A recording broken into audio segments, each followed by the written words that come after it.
1장은 하나님께서 세우신 한 구원자의 출현. 여기 동방에서 일어난다고 이야기했을 때 그 동방에서 일어난다고 하는 한 구원자는 학자들마다 견해가 다른데 고레스 왕 이스라엘 백성들을 바벨론에서 해방시켜 다시 이 바벨론에 있던 이스라엘을 다시 이스라엘로 돌아가게 하게 되는 고레스 왕을 한 구원자라고 말하는 경우가 있는데, 우리가 내용 전체를 볼 때 여기서 한 구원자는 7장에 나와 있는 임마누엘 메시아시다 라고 하는 것을 우리에게 보여주고 있습니다. 우리가 지난주에 서론 부분을 생각했습니다. 하나님의 종, 이 한 구원자, 하나님의 종이 건설할 영적인 나라는 어떤 나라인가? 우리가 지난주에 생각하였습니다.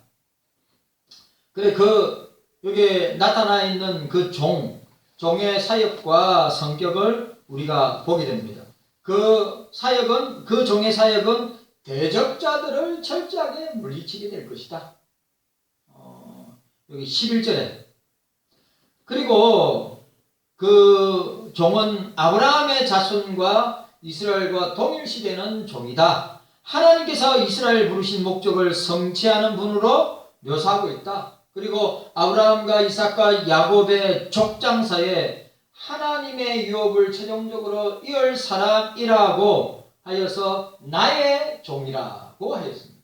그래, 그 나의 종, 주님 나라의 유업을 완성하게 될 나의 종을 이야기할 때 고레스 왕이냐 아니면 어떤 왕이냐라고 이야기하면서 학자들이 서로 논쟁하지만, 우리가 이사야서 전체를 살펴볼 때 하나님이 말씀하시는 나의 종은 바로 우리의 구원자요.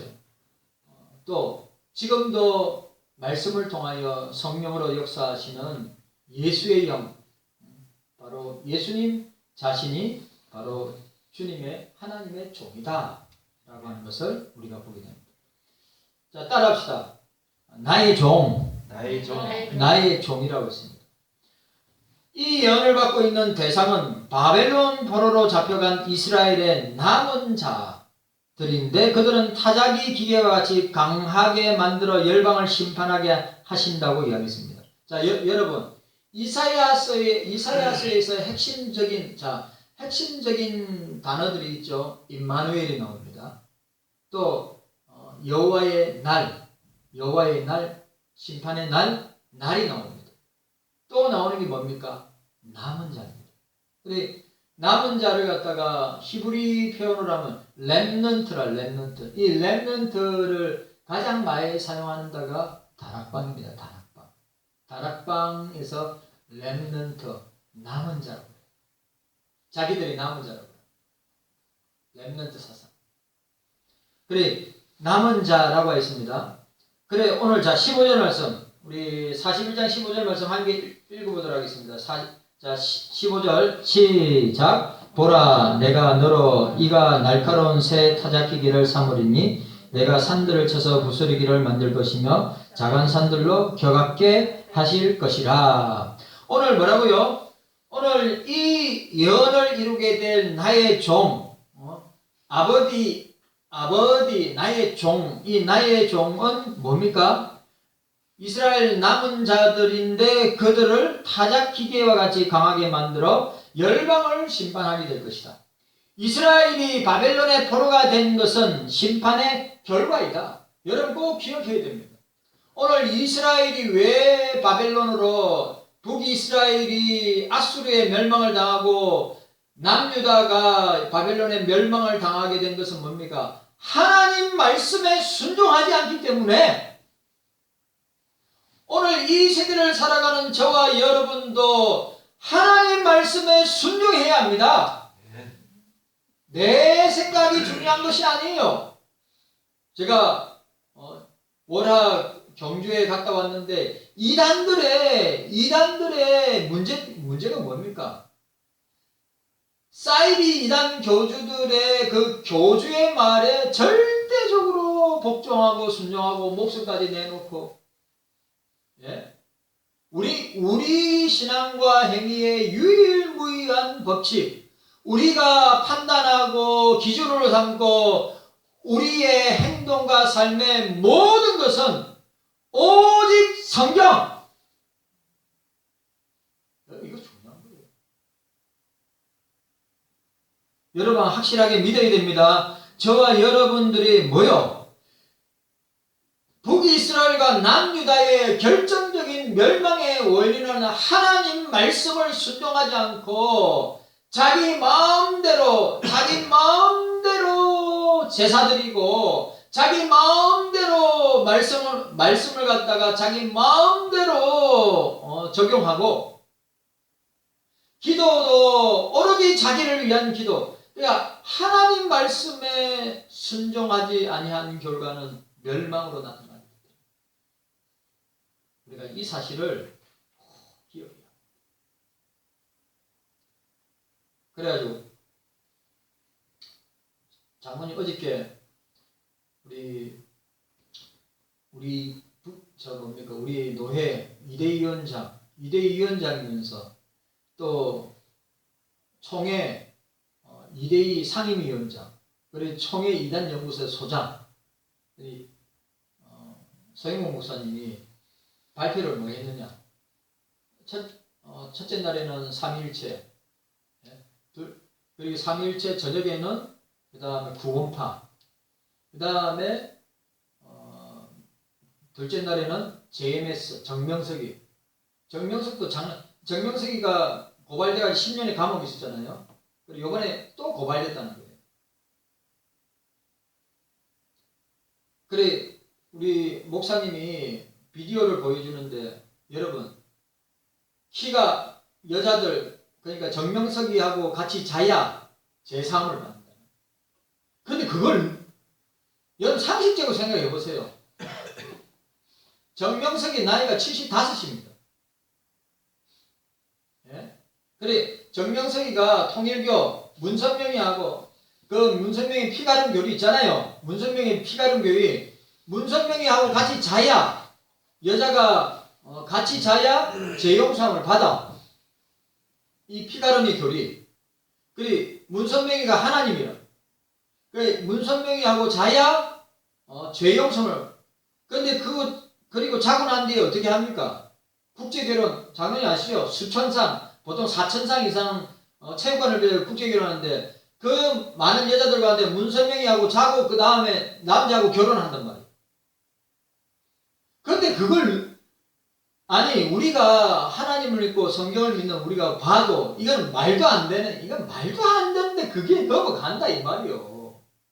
그래 정명석이가 JMS 정명석이가 여자들이 그것도 여러분 잘 보세요. 정명석이가 제일 먼저 시작한 데가 신촌이래요.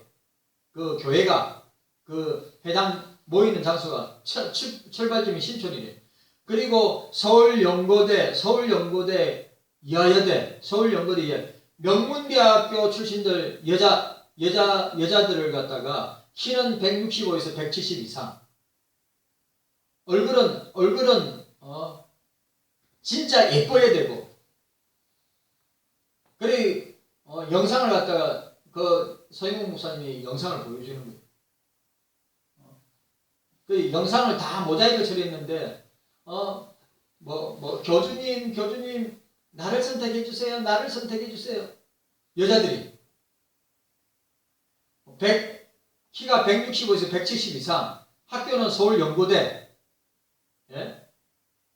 그 영상을 보여주는데 그래 모자이크 처리해서 얼굴이 모자이크 처리 안 보이잖아요. 그래 서영국 목사님이 하는 말이 뭐냐면 그 여자들이 이제 영상을 찍으면서 교주님 나를 선택해 주세요. 내가 교주님을 사랑해 드릴게요.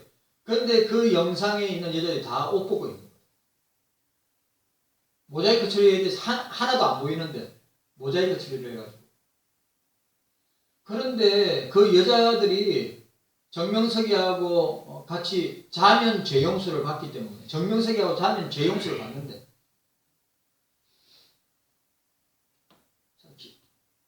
자 진짜 이게 여러분 성령으로 충만하고 성령에 사로잡히고 성경의 내 삶의 기준을 가지고 있는 사람들 분별이 되고 저게 어떻게 저게 말이 되냐 이거예요. 분별이 가요. 그런데 어떻습니까? 하나님 말씀에 사로잡히지 못한 사람은 넘어가는 거예요. 제가 여러분 불신자들보다 제가 작년 올해도 이단 전국 노예입니다. 전국 노예에서 대표자로 한 사람씩 가는데 전국 노예에 참여한 사람들 그럼 따지면 70 부부하고 같이 가면 70 몇 명이 되는데 참석한 사람들이 그런데 그 참석한 사람들이 다 놀라는 거예요. 불신자들보다 다른 종교를 갖고 있는 사람보다 불신자보다 더 무서운 사람들이 이단들입니다. 장로님 상상을 초월합니다. 그리고 그 이단들 대부분 다 재산이 수천억 됩니다. 가정 파괴하죠. 예? 부모 자식 간의 관계 파괴하죠. 부부 관계도 파괴하죠. 그래, 이거는 진짜 심각하구나. 이제 장로님, 요즘 이단들은 큰 교회, 작은 교회 가리지 않습니다. 다 침투해서 교회를 무너뜨립니다. 교회를. 싸움질하게 만들었어요. 그래, 경남 쪽에 진짜 경남 쪽에 큰 교회인데, 이 인터컵 큰 교회인데 인터컵으로 인해서 피해가 너무 많은데 그 목사님이 그렇게 주일날에 선포했대요. 이게 인터컵에 관계되시는 분들 교회의 분란을 일으키거나 성도와의 관계에 분란을 일으키지 말고 조용히 나가세요. 안 그러면 고발해서 우리 교회적으로 가장 강력하게 조치할 수 있으면 조치하도록 하겠습니다. 그래 진짜 조용히 나가세요. 너무너무 힘들었대요. 이단 사이비드 때문에. 근데 요즘은 개척교회든 작은 교회든 가리지 않는데 우리도 마찬가지입니다. 그래서 어떤 일이 일어나느냐. 새로운 사람이 오면 뭐부터 하느냐. 의심부터 한대요. 신천지에서 오지 않았나. 인터컵에서 오지 않았나. 아니면 안상홍에서 오지 않았나. 그런 시대가 되었어요.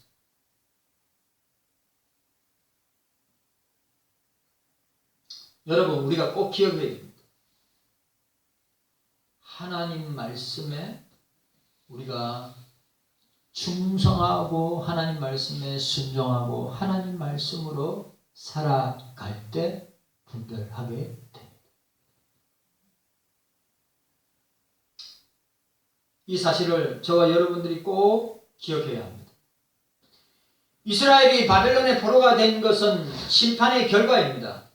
심판의 결과가 뭡니까? 하나님 말씀에 순종하지 아니한 결과로 북이스라엘도 남유다도 멸망했단 말이죠.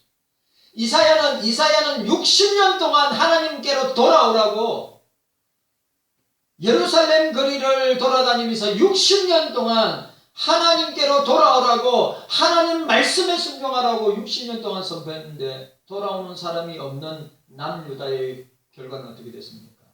바벨론에 철저하게 멸망당한 것을 봅니다. 여러분 우리나라라고 한국교회라고 이사야 말씀같이 되지 아니하는 법이 있습니까?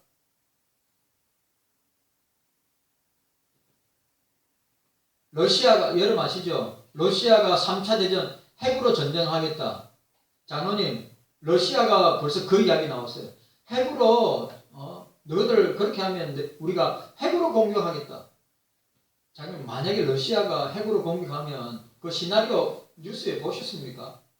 유럽으로 쏘고 미국으로 쏘고 또 유럽과 미국에서는 러시아로 그러면 그냥 지구로 망합니다. 그냥. 그래 하나님 앞에 바로 서지 못하고 하나님 말씀에 순종하지 아니하면 하나님은 얼마든지 러시아를 들어서 핵을 들어서 심판할 수 있습니다. 농담 아닙니다. 진짜. 김정은이가 정신 나간 척하고 서울에다가 핵미사일 하나 떨어뜨리면 핵미사일도 부산에 떨어뜨리든지 서울에 떨어지면 우리나라는 순식간에 불바다가 되는 것입니다. 이거는 말할 것도 없어요. 이제 며칠 안 남은 대통령은 이 이야기를 하죠. 우리 정부가 진짜 잘했다고. 북한과의 관계를 진짜 잘했다고. 그런데 여러분, 핵은 우리나라의 가장 위협적인, 안보의 위협적인 무기임을 우리가 꼭 기억해요. 그리고 새 대통령이 뭡니까? 아시죠? 새 대통령이 취임하자마자 미국의 바이든 대통령이 제일 먼저 우리나라에 와서 우리나라에 들리다가 그 다음에 일본으로 간대요. 왜? 동맹을 더 강화하기 위해서.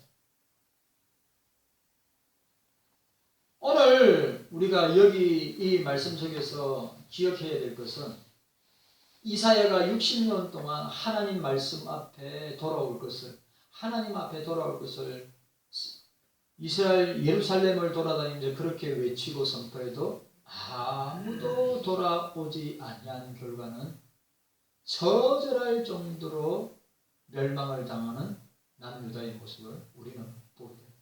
이게 그들만의 이야기냐? 절대 그렇지 않습니다. 우리도 해당될 수 있습니다.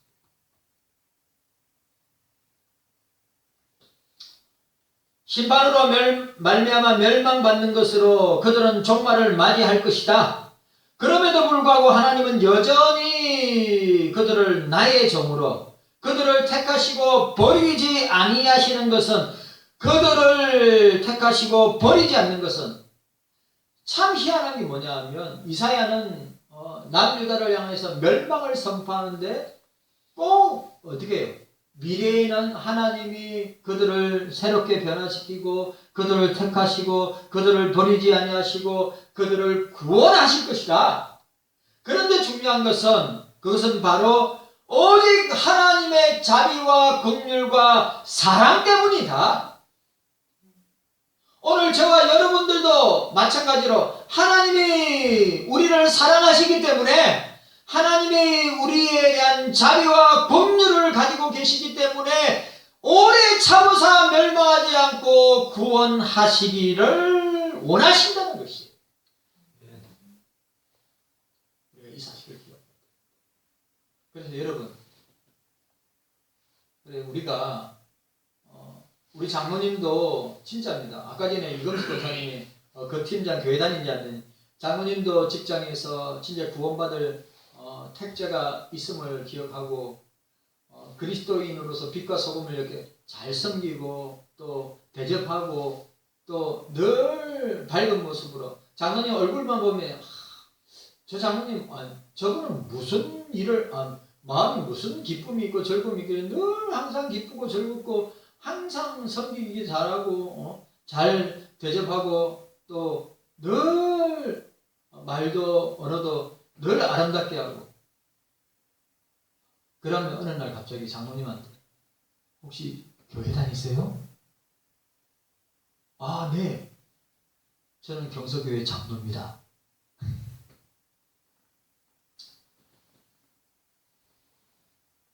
그래, 지난주에 성원섭축교회 오승훈 목사님 교회가 개척 30년 됐다는데 오전 예배 때 김강선 선교사님 오셔서 자기가 어떤 한국에 있는 어떤 교회에 가서 말씀을 전했는데 그냥 그 말씀은 그냥 일반적인 말씀이에요. 선교 간증하고 또 말씀 선포했대요. 그런데 애터미의 회장, 저도 애터미 오늘 제가 우리 하빈이네 우리 100일 맞아서 가서 말씀 전하고 기도해주고 왔거든요. 참 쉽지는 않습니다. 그러니까 그 가정이 처한 환경을 보면 참 쉽지는 않은데 그래도 우리 주영 자매가 하은이하고 하빈이 참 나름대로 말씀으로 키우려고 애쓰고 있더라고요. 민상 집사는 뭐 하루 종일 택배 일을 하기 때문에 초죽음이 끝나고 보면 초중이 돼가지고 그냥 밥 먹고 바로 잔대요. 그걸 매일 반복하니까. 그래, 그 모습을 보면서 참 안타깝기도 하고, 우리 주영자매나 우리 하엄이 하빈이 엄마는 장모님 조만간에 아마 예배드리러, 제가 볼 때는 애들만 데리고, 그래 우리 교회에서 딱 출발해가지고 요번에는 새로 뚫린 도로 있거든요. 하음이네 집에 가는데 25분밖에 안 걸립니다. 장모님 은평구에 살 때, 거기는 신호도 많고 많이 밀리고 그러잖아요. 그럼 보통 40분 넘어 걸렸어요. 근데 지금은 그런 데는 별로 없어요. 그냥 직진해서 쭉 가면 됩니다. 그래가지고 새로 뚫린 도로 지나서 바로 집입니다. 그래, 그럼 왕복하면 내 생각에 보통 한 50분 왕복하면, 그래가지고 되게 교회 오고 싶어 해요. 애들 신앙교육도 중요하기 때문에. 그래서 제가 그랬어요. 하음이가 성탄절날 유아세를 받았는데, 그럼 요번 성탄절날 하빈이 유아세를 받으라고 하니까 기도하면서 준비하겠다고. 하음이 엄마가 마음 많이 열려있어요. 뭐 장모님이나 저나 우리 민상 집사가 하나님 앞에서 마음이 열리면서 나왔으면 좋겠다는 생각이 오늘 신방하면서 그런 마음이 들었습니다. 그 모습을, 가정을 보면서 주님께서 하음이하고 하빈이 의든 교회로 데려 나오려고 참 나름대로 예수님에서 기도하고 있어요. 그래서 여러분들이 생각날 때마다 기도해 주시기를 바랍니다.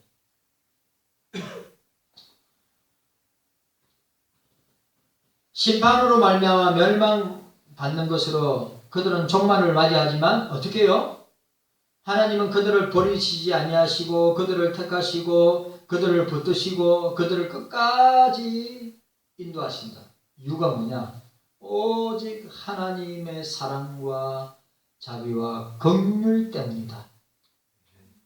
우리도 마찬가지. 주님의 사랑으로 우리를 붙들고 계시기 때문에 우리가 지금까지 오게 된 것이라고 저는 확신합니다.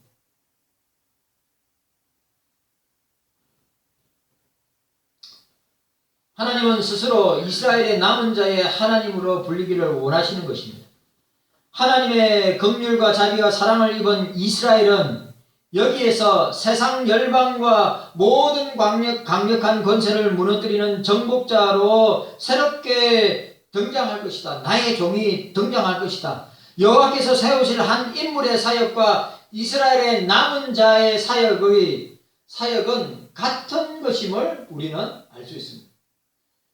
이사야가 예언한 것처럼 이사야의 이 말 심판의 성격에는 정하와 정결의 요소가 있다. 여러분, 하나님이 심판하실 때 어떻게 하기 위해서요? 그들의 죄를 정하하고 그들을 정결케 하기 위해서 하나님은 심판이란 도구를 들어서 그들을 징계하고 그들을 심판하시는 거예요.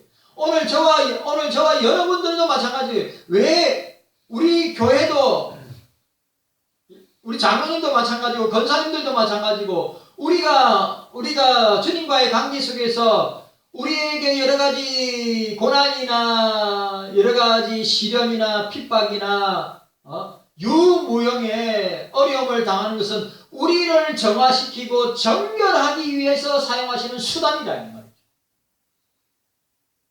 기억해. 왜 내만 어려움을 당해야 됩니까? 왜 내만 고난을 당해야 됩니까? 왜 내만 이렇게 핍박을 당해야 됩니까? 라고 우리가 생각할 것이 아니라 우리에게, 우리 가정에, 우리 자녀들에게, 우리 개인에게 육체적인 고난이 오든지 물질적인 고난이 오든지 아니면 육체적인 질병의 고난이 오든지 이 고난은 뭡니까? 하나님께서 우리를 정하고 정결하기 위해서 사용하시는 수단이다. 오늘 유다를 향하여서도 이스라엘을 향하여서도 동일하게 적용되는 것입니다. 왜 심판하실까? 그들을 거룩하게 성화의 삶을, 또 그들의 말과 행동과 삶을 정화시키고 정결하게 하기 위한 것이고, 그리고 또 중요한 것, 하나님의 백성으로 새롭게 태어나도록, 새로운 피조물이 되도록 하기 위한 것을 암시해 줍니다. 이스라엘의 역사적 사명을 되찾고 그 사명을 수행함으로써 새로운 존재로, 새로운 피조물로 태어나게 될 것과 함께 하나님이 세우신 종의 사역을 통하여서 우리가 살펴볼 수 있는데, 거기서 우리가 공통점을 찾을 수 있는데, 자, 17절 말씀. 17절 말씀 함께 읽도록 하겠습니다. 자, 17절 말씀. 자, 함께 읽습니다. 시작. 가련하고 빈핍한 자가 물을 구하되 물이 없어 갈증으로 그들의 혀가 마를 때에 나 여호와가 그들에게 응답하겠고 나 이스라엘의 하나님이 그들을 버리지 아니할 것이라. 아멘. 여러분 확실하게 믿어야 됩니다. 우리는 광야, 자 보세요. 우리는 광야 같은 세상 속에 살아가고 있습니다. 이스라엘 백성들이 광야 40년을 살아갈 때 목마르고 배고프고 춥고 더위에 고생을 할 때 어떻게 했습니까? 반석에서 물을 주시고 하늘에 만나를 주시고, 그리고 밤에는 불기둥으로 낮에는 구름기둥으로 그들을 40년 동안 인도하셨단 말이죠. 우리 역시도 마찬가지입니다. 이 광야 같은 세상에서 오늘 저와 여러분들도 마찬가지란 사실이에요. 여러분, 주님이 우리의 교회와 가정과 자녀들과 우리의 삶을 인도해 주신다. 이걸 믿어요.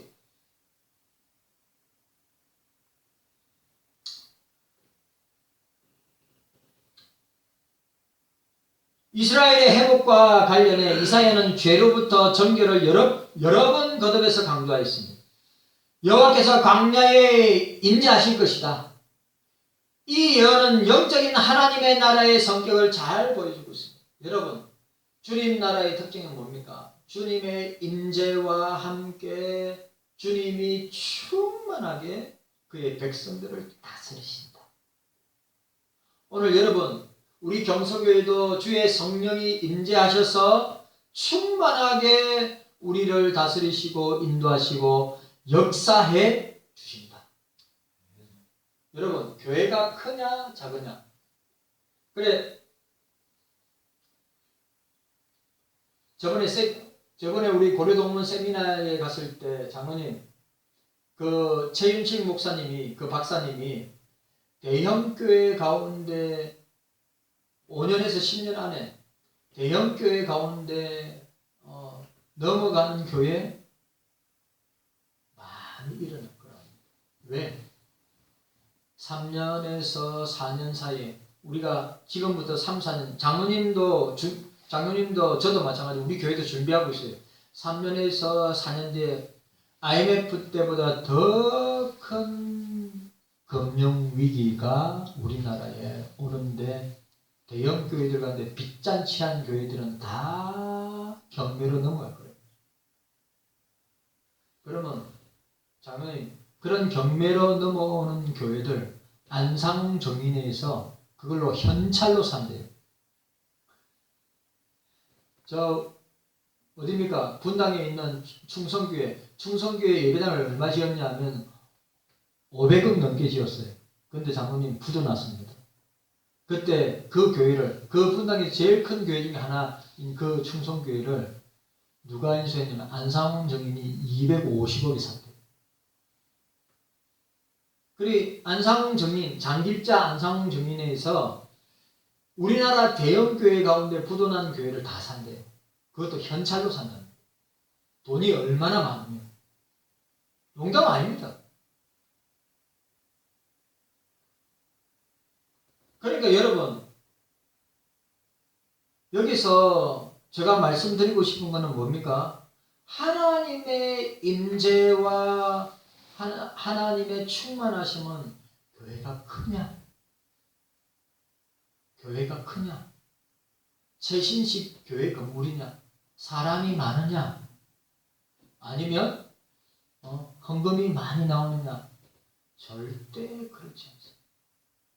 제가 지난 주일날 하늘꿈교회 제가 예배당 이전하고 제가 말씀 전하러 갔는데 제가 말씀드렸죠. 그 교회 원래 그 전에 4년 전에 내가 설교하러 갔을 때는 여러분 그냥 아무것도 없는 거예요. 큰 도로가에 아무것도 없는데 건물도 오래되고 비 오면 물 새고 칙칙하고 그런 교회였단 말이죠. 그리고 어르신들 앉아 계시는데 그래 장로님 그 어르신들 중에 권사님이 대표 기도하셨거든요. 제가 참 은혜롭게 권사님이 기도하셨는데 혀가 잘 안 돌아가시는데 얼마나 뜨겁게 은혜롭게 기도한지 몰라요. 아직도 기억나요. 근데 사모님 그 권사님 새로 이전한데 나오시는 목사님 그 권사님 작년에 돌아가셨어요. 아이고 그 기도하시는 권사님입니다. 그런데 제가 갔더니 장로님 예배당 공간은 요 정도 해요. 예배당 공간은 요 정도 합니다. 예배당 공간은 요 정도 하는데 딱 요 정도입니다. 요 정도. 상가. 근데 벌써 상가 4월달에 이전했는데 3명이 등록했대요. 우리 교회보다 예배드리는 숫자가 훨씬 적지요. 그런데 3명이나 등록했다.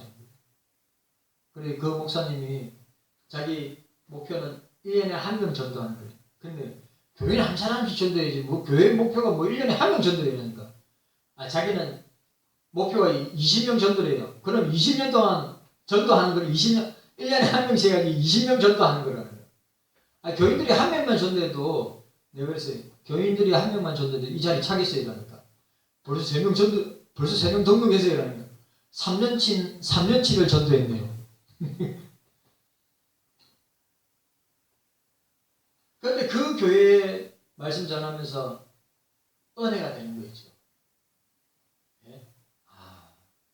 하나님 주님이 임재하시고 충만하게 역사하시는 교회다.